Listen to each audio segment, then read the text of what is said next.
Hello friends, কেমন আছো তোমরা সবাই? আশা করি খুব ভালো আছো। আমার সোনা চ্যানেলের আরও একটা ব্লগে তোমাদেরকে স্বাগত জানাই।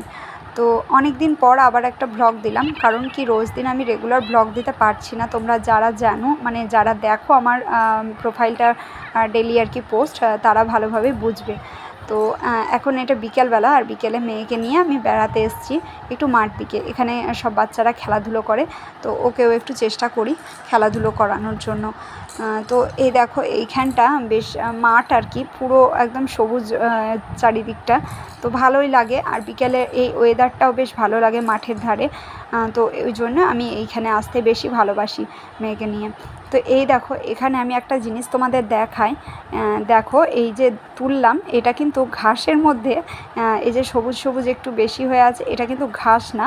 কি দেখাচ্ছি তোমাদের, মানে আমিও এটা প্রথমবার দেখলাম, তাই ভাবলাম যে তোমাদেরকেও দেখাই।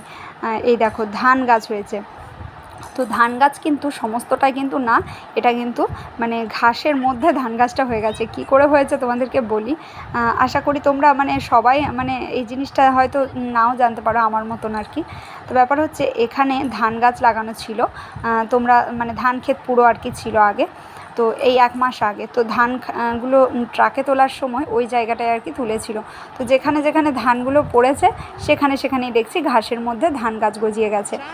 তো এই দেখো তারপর কিছুক্ষণ খেলাধুলো করার পর আমি মেয়েকে নিয়ে একটু দূর দিকে হাঁটতে এসেছি। শুধু মেয়ে না, আর একটাও বাচ্চা মেয়ে আছে, তো দেখাচ্ছি আমি তোমাদের। তো একটু সন্ধ্যা আস্তে আস্তে হয়ে আসছে, তো সেই জন্য দেখলাম এবার বাড়ির দিকে যাওয়া যাক। গেছিলাম একটু দূর দিকেই, মানে এই দূর দিকে বলতে আমাদের পাশের গ্রামে একটা জল ট্যাঙ্কি আছে, তো ওই অবধি আমরা হাঁটতে হাঁটতে গেছিলাম। তো মানে বেশ ভালো লাগে এই ওয়েদারটা বলে বিকালের দিকে চেষ্টা করি বাইরে এই সময়টা কাটানোর। সত্যি বলতে মানে কি বলবো, এই 4-5টা অবধি বিশেষ করে রোদের তাপমাত্রা যেন থেকেই যায়। যতই সূর্যের তেজ কমুক, কিন্তু রোদের মানে আভাসটা, গরমের আভাসটা থেকেই যায়।